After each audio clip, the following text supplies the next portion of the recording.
ప్రియమైనటువంటి దేవుని బిడ్డలారా, యేసుక్రీస్తు నామం పేరిట మీ అందరికి వందనములు శుభములు చెల్లిస్తూ ఉన్నాడు. మీ అందరిని కూడా ఈ యొక్క ప్రతిరోజు బైబిల్ అనేటువంటి కార్యక్రమానికి ఆహ్వానిస్తున్నాను.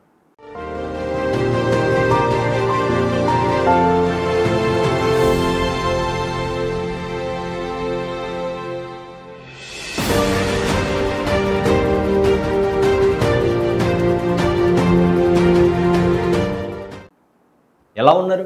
అందరు కూడా బాగున్నారా? దేవుని యొక్క కృపను బట్టి మీ అందరికీ దీవెనలు సమృద్ధిగా కలుగునుగాక. సరే, ఈరోజు మనము ఆదికాండము 9వ అధ్యాయాన్ని మనం చదువుకుందాం. బైబిల్ గ్రంథం ఉన్నటువంటి వారందరూ కూడా మీ యొక్క బైబిల్స్ని ఓపెన్ చేయండి. ఆదికాండము 9వ అధ్యాయాన్ని ఈరోజు మనం ధ్యానించుకుందాం. ఆదికాండము 9వ అధ్యాయము మొదటి వచనం నుంచి నేను చదువుతున్నాను. నాతో కలిసి చదవండి లేదా వినండి. మరియు దేవుడు నోవాహును అతని కుమారులను ఆశీర్వదించి మాట్లాడుచు, మీరు ఫలించి అభివృద్ధి పొంది భూమిని నింపుడి. మీ భయమును మీ బెదురును అడవి జంతువులన్నింటికి, ఆకాశ పక్షులన్నింటికి, నేల మీద ప్రాకు ప్రతి పురుగుకును, సముద్రపు చేపలన్నింటికి కలుగును. అవి మీ చేతికి అప్పగింపబడి ఉన్నవి. ప్రాణముగల సమస్త చరములు మీకు ఆహారముగును.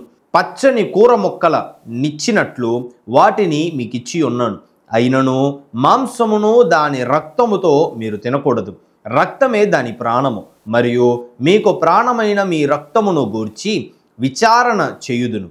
దాన్ని గూర్చి ప్రతి జంతువును నరులను విచారణ చేయుదును. ప్రతి నరుని ప్రాణమును గూర్చి వాని సహోదరుని విచారణ చేయుదును. నరుని రక్తమును చిందించువాని రక్తము నరుని వలనే చిందింపబడును. ఏలయనగా దేవుడు తన స్వరూపమందు నరుని చేసెను.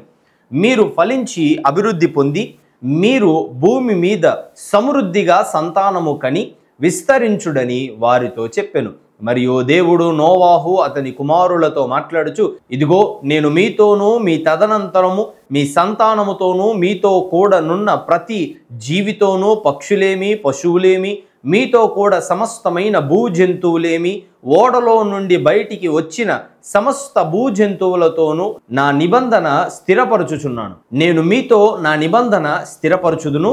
సమస్త శరీరులు ప్రవాహ జలముల వలన ఇకను లయపరచబడరు. భూమిని నాశనము చేయుటకు ఇకను జల ప్రవాహము కలుగదని పలికెను. మరియు దేవుడు మాట్లాడుచు, నాకును మీకును మీతో కూడా నున్న సమస్త జీవరాశులకును మధ్య నేను తరతరములకు ఏర్పరచుచున్న నిబంధనకు గుర్తు ఇదే. మేఘములో నా ధనస్సును ఉంచి తిని అది నాకును భూమికిని మధ్య నిబంధనకు గుర్తుగా నుండును.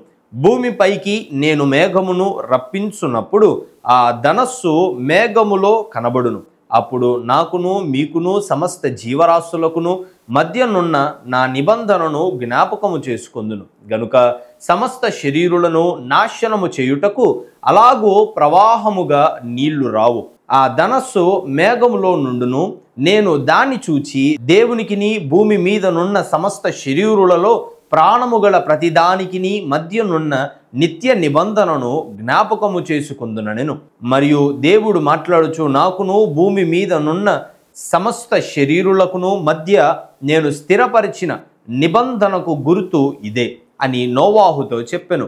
ఓడలో నుండి వచ్చిన నోవాహు కుమారులు షేము, హాము, యాపేతను వారు. హాము కనానుకు తండ్రి. ఈ ముగ్గురు నోవాహు కుమారులు. వీరి సంతానము భూమి యందంతటా వ్యాపించెను. నోవాహు వ్యవసాయము చేయనారంభించి ద్రాక్ష తోట వేసెను. పిమ్మట ద్రాక్ష రసము త్రాగి మత్తుడై తన గుడారములో వస్త్రహీనుడిగా నుండెను. అప్పుడు కానానుకు తండ్రి అయిన హాము తన తండ్రి వస్త్రహీనుడై యుండుట చూచి బయటనున్న తన ఇద్దరు సహోదరులకు ఆ సంగతి తెలిపెను. అప్పుడు షేమును యాపేతును వస్త్రము ఒకటి తీసుకొని తమ ఇద్దరి భుజముల మీద వేసుకొని వెనుకకు నడిచి వెళ్ళి తమ తండ్రి దిశములను కప్పిరి. వారి ముఖములు వెనుక తట్టు ఉండుట వలన తమ తండ్రి దిశములను చూడలేదు. అప్పుడు నోవాహు మత్తు నుండి మేలుకొని తన చిన్న కుమారుడు చేసిన దానిని తెలుసుకొని మాట్లాడుచు, కానాను శపించబడిన వాడి తన సహోదరులకు దాసానుదాసుడగునెను. మరియు అతడు మాట్లాడుచు, షేము దేవుడైన యెహోవా స్తుతింపబడును గాక, కానాను అతనికి దాసుడగును, దేవుడు యాపేతును విశాలపరుచును, అతడు షేము గుడారములలో నివసించును, అతనికి కానాను దాసుడగును అనెను. ఆ జల ప్రవాహము గతించిన తరువాత నోవాహు 380 ఏండ్లు బ్రతికెను. నోవాహు బ్రతికిన దినములన్నీయు 980 ఏండ్లు. అప్పుడు అతడు మృతి పొందెను. దేవుడు తన యొక్క పరిశుద్ధమైనటువంటి మాటల్ని దీవించి ఆశీర్వదించునుగాక. ఆమెన్. ప్రేమైనటువంటి దేవుని బిడ్డలారా, ఇలా ఉదయకాలపు దేవుని యొక్క సన్నిధిలో దేవుని యొక్క మాటలు చదువుట చాలా ఆశీర్వాదకరము, భాగ్యమై ఉన్నది. ప్రేమైనటువంటి దేవుని బిడ్డలారా, మరి దేవుని యొక్క కృపను బట్టి ఈరోజు మనము ఆయన యొక్క మాటల్లో మనము ధ్యానించుకొని ఉన్నాం. ఇది ఎంత ఆశీర్వాదకరమో, ఎంత గొప్పతనమో. అయితే ప్రేమైనటువంటి దేవుని బిడ్డలారా, మనందరూ కూడా మన యొక్క తలలు ఉంచి కళ్ళు మూసుకున్నట్లయితే చిన్న ప్రార్థన మనం చేసుకుందాం. కృపగల దేవా, ఆశ్చర్యకరుడా, ఆలోచనకర్త, బలవంతుడా, నిత్యుడగు తండ్రి, సమాధానకర్త, నీకు స్తోత్రములు, వందనములు నాయన. అయ్యా, ఇదిగో నీవు మాకు ఇచ్చినటువంటి కృపను బట్టి నీకు స్తోత్రములు. ఇదిగో దేవా, ఈ వేకు జామున లేసి మరుసటి రోజు ఈ ఉదయమును మేము ఆస్వాదించుటకు నీవు ఇచ్చినటువంటి కృపను బట్టి నీకు స్తోత్రములు నాయన. అయ్యా తండ్రి, మరి ఈ ఉదయమునైనా మా పనులకు మేము వెళుచూ ఉండగా, ఉద్యోగాలు కావచ్చు, వ్యాపారాలు కావచ్చు, ఇక ఇతర పనులు ఏవైనా కావచ్చు, వెళ్తూ ఉండగా అయ్యా మార్గమంతా మమ్మల్ని కాపాడి రాకపోకలు యందు మాకు మీ కృపను అనుగ్రహించండి. అయ్యా దేవా, మేము స్కూల్స్కి వెళ్తూ ఉండగా, కాలేజెస్కి వెళ్తూ ఉండగా, స్టడీ పరమైనటువంటి ఇక ఇతర ఎటువంటి కోర్సెస్కి మేము వెళ్తూ ఉండగా, లార్డ్ స్టే విత్ us. అయ్యా మాతో మీరు ఉండండి నాయన. మా యవన మార్గములను తండ్రి మీరు సరళపరచండి అయ్యా.